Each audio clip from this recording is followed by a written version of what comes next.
Bonjour à toutes et à tous, bienvenue dans le podcast du bien vivre et du bien vieillir. Je reçois aujourd'hui le docteur Régine Daguerre. Bonjour. Bonjour, médecin addictologue et coordinatrice de l'AMPA à Anglette. Je suis très heureux de passer un peu de temps avec vous aujourd'hui et d'échanger autour de votre métier, de vos missions et des solutions qui existent pour toute forme d'addiction et de dépendance. L'addiction à tout âge, des solutions existent. Alors comme vous le savez, de par mon activité de coaching, je souhaite mettre en lumière des personnes passionnées et passionnantes qui gravitent de près ou de loin autour des seniors ou des personnes qui prennent de l'âge, parce que nous sommes tous concernés. Alors d'abord, pour commencer, est-ce que vous pouvez en quelques mots vous présenter, s'il vous plaît, et nous expliquer votre métier très concrètement? D'accord. Alors, ce que je peux vous dire, parce que je pense que c'est intéressant, c'est que j'ai la grande chance de travailler et de faire un métier que j'adore. J'avais déjà 6 ans et je voulais faire médecin.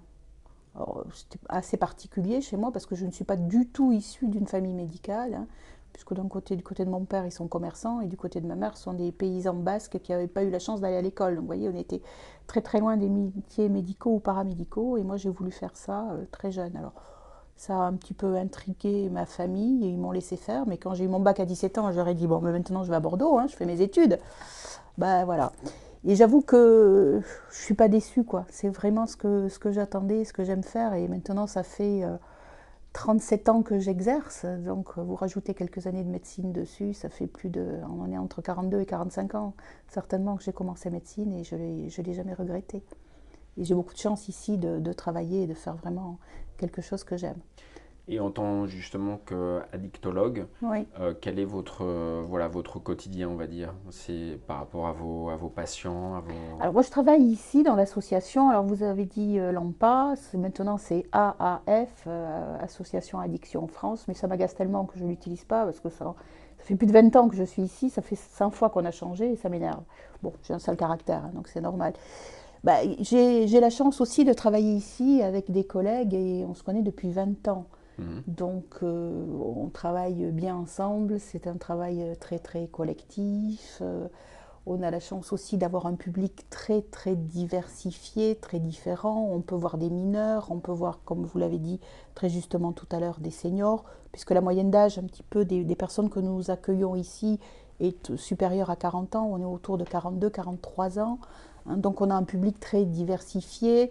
Ça va de la personne qui est très précaire, hein, puisqu'on a une boutique de réduction des risques à Bayonne qui accueille un public en grande difficulté sociale, en grande difficulté sanitaire, hein, des fois des gens de la rue. Et ici, des consultations ambulatoires. On a également des appartements thérapeutiques qui nous permettent d'accueillir des gens qui sont sur un parcours de soins un peu long et diversifié. Donc, on voit un public très différent. C'est-à-dire le public du précaire, mais aussi le chef d'entreprise, le médecin, l'avocat. Donc il n'y a pas forcément un profil Ah, type. pas du tout. Pas du tout. Ça peut être Hein. femme, homme, plus Femme, jeune, homme, plus âgé. jeune, plus âgé, qui a fait des études ou pas, qui est socialement très bien inséré ou pas, familialement, professionnellement. Donc cette chance aussi que l'on a, c'est d'avoir un public et de rencontrer des gens très très différents. Et c'est ce qui est très intéressant au quotidien. Et est-ce que vous pourriez dire que finalement l'addiction, on en reparlera après, mais finalement touche ou peut toucher tout le N'importe monde, qui, n'importe qui. n'importe quand. Hein.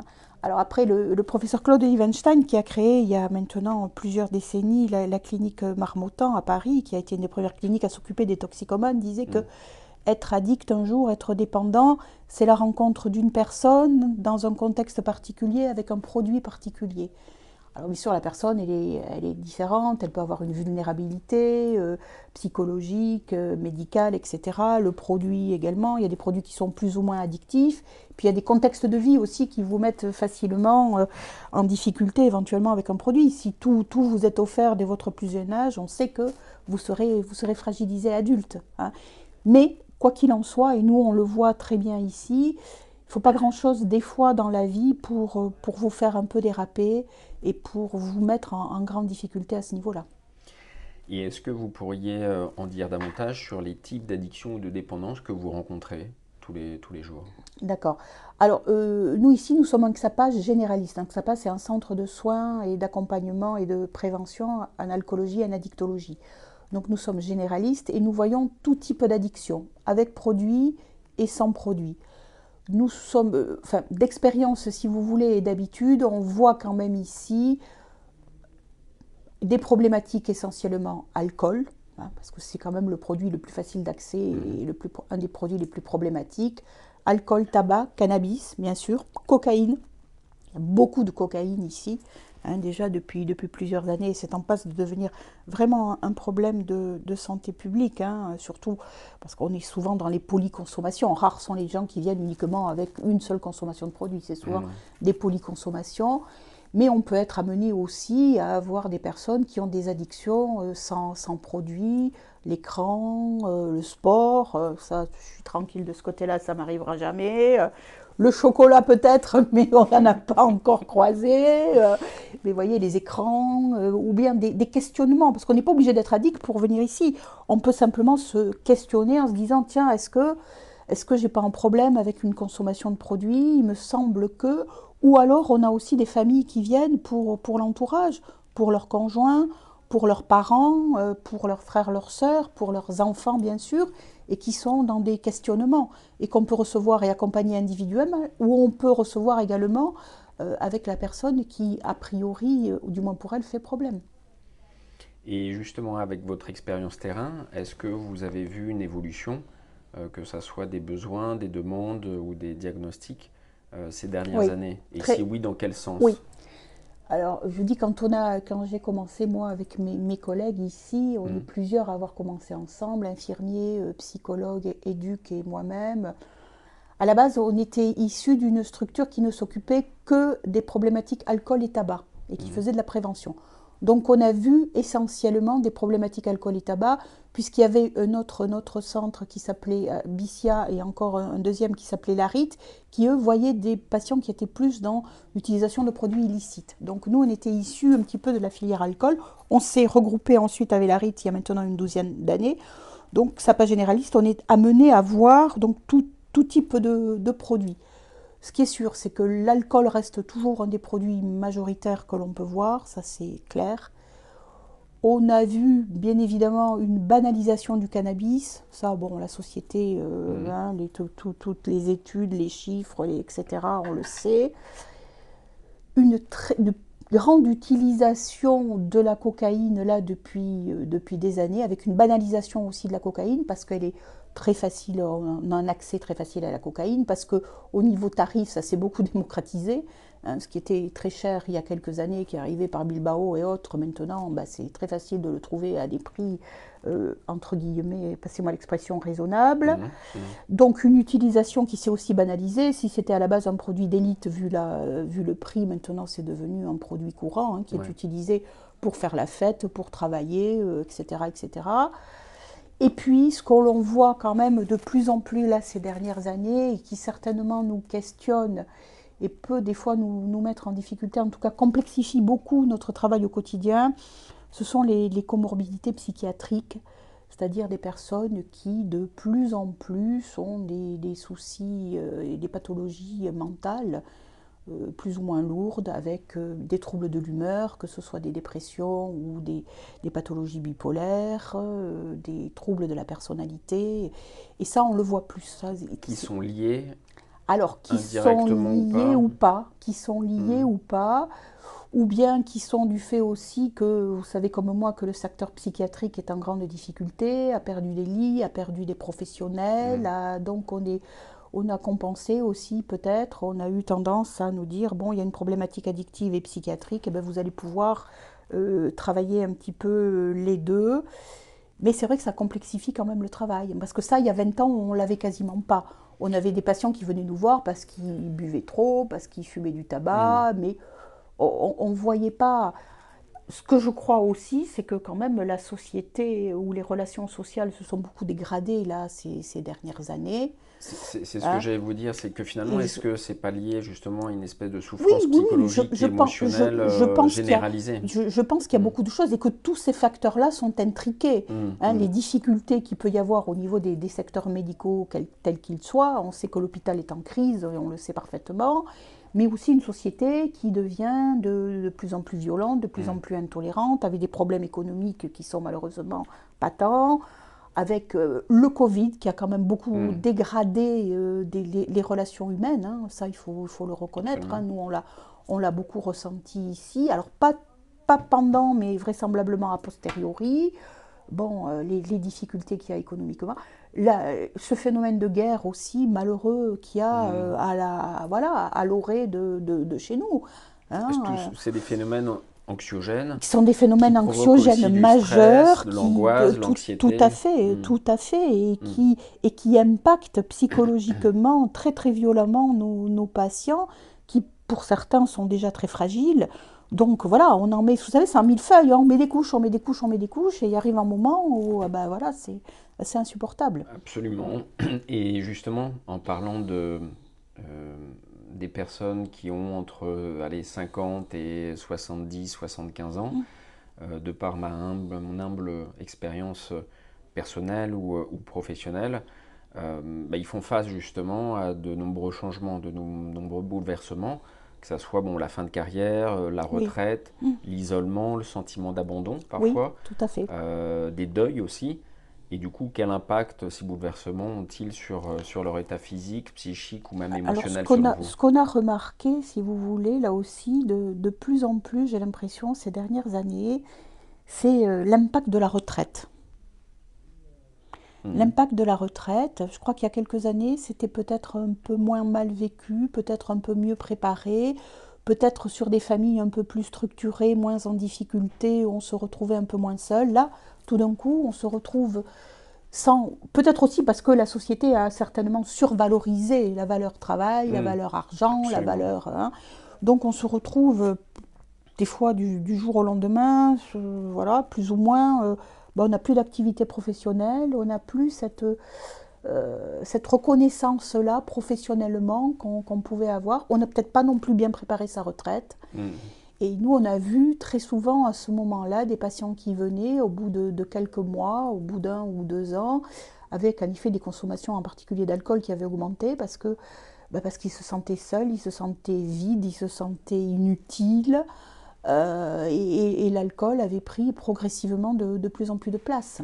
Disons qu'ils n'ont plus forcément une activité professionnelle, Oui, une reconnaissance une aussi parfois reconnaissance. Les professionnelle. enfants sont souvent grands et Les enfants sont indépendants. partis, La maison ou l'appartement, effectivement, est assez on grand, se retrouve avec son conjoint alors qui qu'on n'est n'a pas peut-être forcément jamais, facile. voilà, on n'a peut-être jamais été Voilà. ensemble tête à tête et ça devient insupportable. Et tout ceci, Hein. effectivement, bah, provoque aussi un espèce de stress Tout à fait, il y a du stress, il y a parfois même des émotionnel états, aussi. oui, il y a parfois Ouais, même des états dépressifs, hein, absolument. ça peut faire le lit d'états dépressifs, des troubles de l'humeur, Et c'est vrai que c'est qui, parfois, c'est même souvent compliqué bah, de trouver des solutions seules de son oui, côté. oui, Et parfois, malheureusement, beaucoup de personnes n'osent pas non plus aller voir alors soit leur médecin, soit un psychologue, bien soit sûr, des thérapeutes ou même en l'occurrence bah, là même un coach. bien Et c'est sûr, vrai que c'est important d'oser bah, de franchir le cap, oser parler et pour être accompagné bien justement sûr. parce que c'est pas facile tout seul. Oui, puis vous savez, des fois, les problématiques addictives, entre autres par rapport à l'alcool, hein, soit elles sont minimisées, on a l'impression que bon, la quantité d'alcool que l'on boit, après tout, elle n'est pas très très importante, elle n'est pas vraiment problématique, soit elle est un peu honteuse et culpabilisée, en particulier chez les femmes. Donc bah, on fait attention, on ne veut pas trop en parler, on se cache pour consommer. Son médecin traitant, son médecin généraliste, c'est parfois le médecin ou aussi du conjoint, des enfants ou de la famille, donc on a du Hmm. mal, hein, à lui dire certaines choses. Nous, on le voit ici très très souvent. Ils veulent pas que l'on rentre en relation, les personnes, avec leur médecin traitant. Parce que Hmm. nous, vous comprenez, c'est le médecin de ma femme ou c'est le médecin de mes Il y a un enfants. sentiment de gêne ou de honte. Oui, tout à fait, tout à Hmm. fait. Oui, oui, absolument. Donc ça peut aussi, là aussi, complexifier les accompagnements parce qu'on n'a pas tout, et c'est très important de pouvoir s'appuyer aussi sur un médecin qui connaît bien la personne, et parfois on est un petit peu en décalage parce que, bon, on va le travailler ça, hein, au fil des rencontres bien évidemment, mais ça met les personnes en porte-à-faux. Donc il y a tout cet ensemble-là qui fait que très souvent, sur des consommations d'alcool, on a tendance en effet à s'isoler, soit à banaliser, soit à s'isoler, se protéger un petit peu de tout ça. Et on parlait tout à l'heure des profils. On est d'accord que pour faire un focus sur l'alcool, que la répercussion n'est pas le même selon qu'on soit homme, femme, Tout à l'âge, fait, etc. C'est tout ça, à hein? fait. Déjà physiologiquement, si vous voulez, la répercussion alcool n'est pas la même parce que Mhm. le corps n'encaisse pas de la même façon. Un petit détail, si vous voulez, vous buvez un verre d'alcool bar, c'est-à-dire un verre que vous allez voir dans le bar. Pour un homme, il y aura un taux d'alcoolémie de 0,2 et pour une femme, il y aura un taux d'alcoolémie de 0,33. Donc, vous voyez, il y a déjà des différences Mhm. physiologiques qui sont très, très Absolument. importantes. Et puis après, il y a une différence, moi, que je trouve fondamentale, c'est notre représentation que l'on a de l'alcool au féminin et de l'alcool au masculin. Hein, un homme qui boit, bah, c'est un bon copain, quoi, c'est sympa, il est de chez nous, Mhm. youpi, il fait la fête, c'est normal, c'est un bon vivant. Mhm. Une femme qui boit, ah, alors là, c'est peut-être pas une très très bonne femme, c'est peut-être pas surtout une très très bonne mère, c'est peut-être Mhm. pas, voilà, qu'est-ce que c'est, bon, un homme dans un caniveau, bon, oh là là, il a trop picolé, bon, c'est plutôt rigolo. Si vous voyez la même chose sur une femme, vous n'aurez pas du tout à voir les mêmes façons de la voir et vous n'aurez pas du tout les mêmes a priori. Donc là aussi, on a des représentations qui sont Et très très différentes. et il y a une inégalité certaine, et en plus, même, ça aussi, c'est une réalité, c'est que parfois les conjoints, ou très souvent même les conjointes plutôt, sont d'une certaine manière influencés ou peuvent être influencés par, on va dire, par leur mari, par exemple, ou leur conjoint, parce qu'ils boivent un verre, deux verres, Oui, trois verres, et donc du oui, coup, leur femme oui. les accompagne, Oui, par exemple, absolument, ou... absolument. C'est ce que je vous disais tout à l'heure dans les problématiques addictives, c'est-à-dire c'était la personne, le contexte et le produit. Il y a Hmm. un contexte également dans lequel vous vivez, où vous avez grandi. Je me souviens, il y a quelques années, je vous parle d'il y a presque 20 ans maintenant, j'avais reçu un monsieur qui avait 45 ans, et quand je lui avais demandé depuis quand l'alcool faisait problème pour lui, il m'avait répondu 45 ans. Donc ça m'avait troublé. Je lui ai dit 45 ans, mais c'est votre âge, je ne comprends pas. Donc il m'avait expliqué qu'à l'époque, dans sa fratrie, ils étaient une fratrie très importante, je ne sais plus combien maintenant, peu importe. Bah, les parents faisaient systématiquement boire les enfants qui étaient en capacité de boire de l'alcool, et pour les autres, ils mettaient de l'alcool dans le biberon. Comme ça leur permettait après d'être tranquilles. Donc Hmm. quand vous avez cette accessibilité facile aux produits déjà dans votre enfance, et ça on le sait médicalement, toutes les études ont prouvé, on sait qu'on induit déjà une fragilité, une vulnérabilité par rapport à une consommation de produits à l'adolescence ou adulte. Ça, c'est véritablement, c'est prouvé scientifiquement. Donc voilà, vous êtes chez vous, vous finissez tous les fins de verre parce que c'est normal, vous Hmm. buvez votre petit champagne dans toutes les fêtes familiales parce que c'est normal, vous faites ça à 6 ans, 7 ans, 8 ans. Quand vous allez avoir 12, 13 ans, 15 ans, quand vous allez commencer à sortir avec les copains, qu'on va vous proposer de la bière ou autre chose, ça sera normal. Hmm. Hmm. Ça sera normal.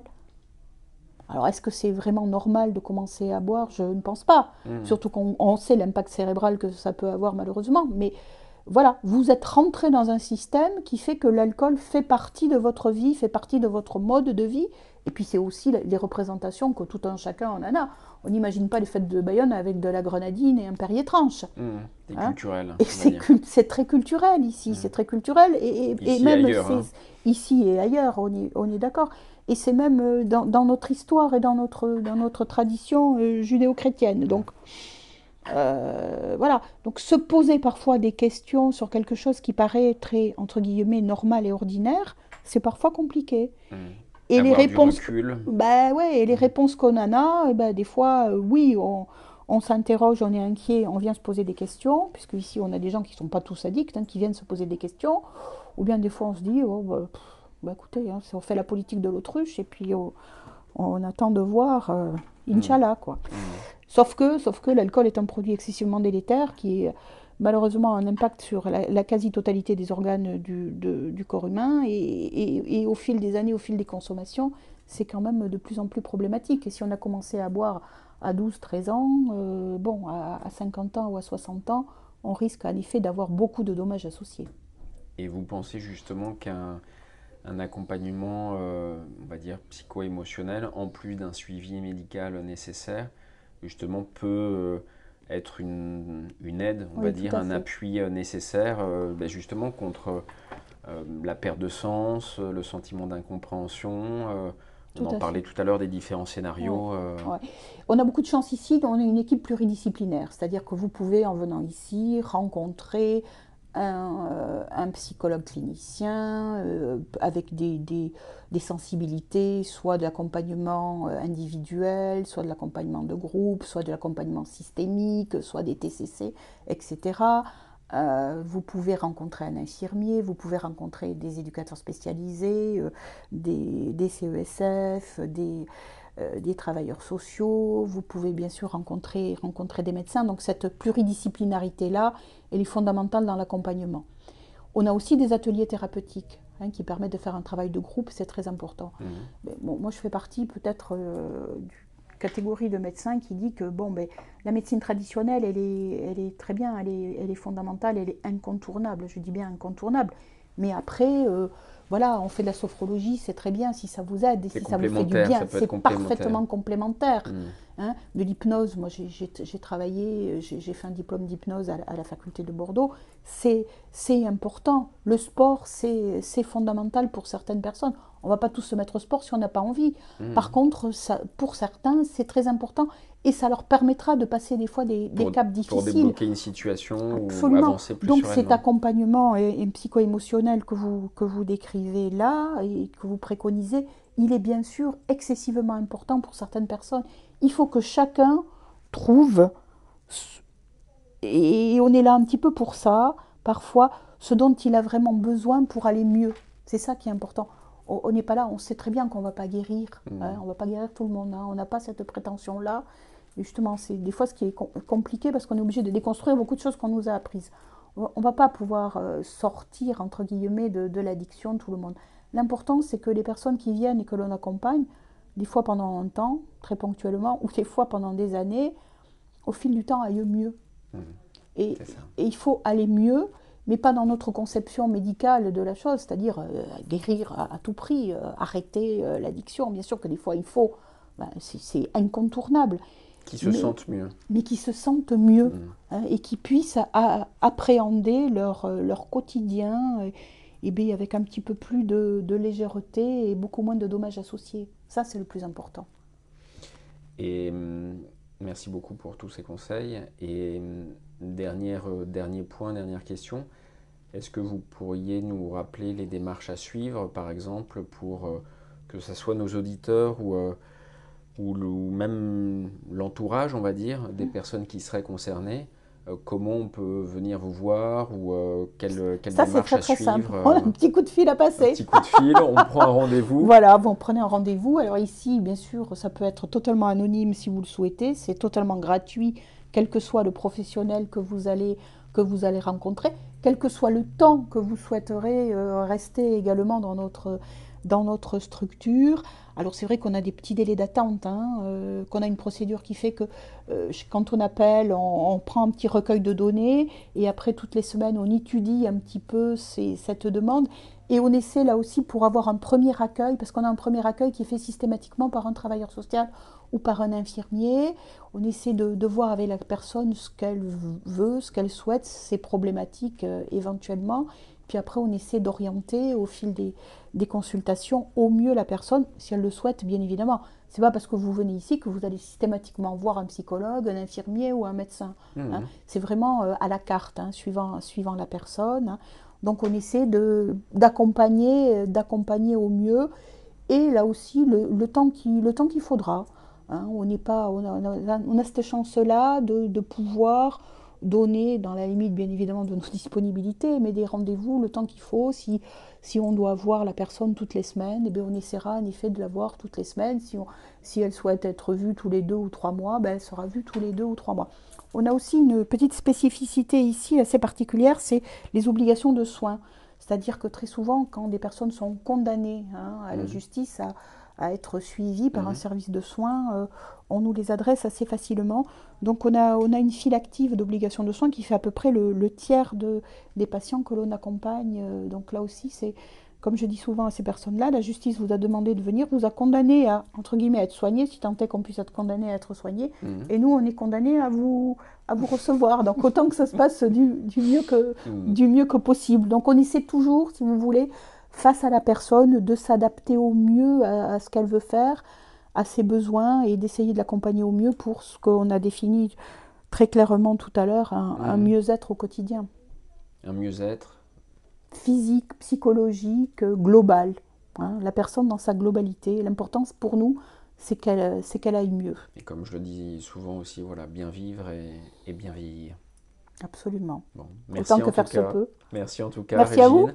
Et à très bientôt. Sans Bonne problème, avec journée, au revoir. plaisir. Vous aussi, au revoir.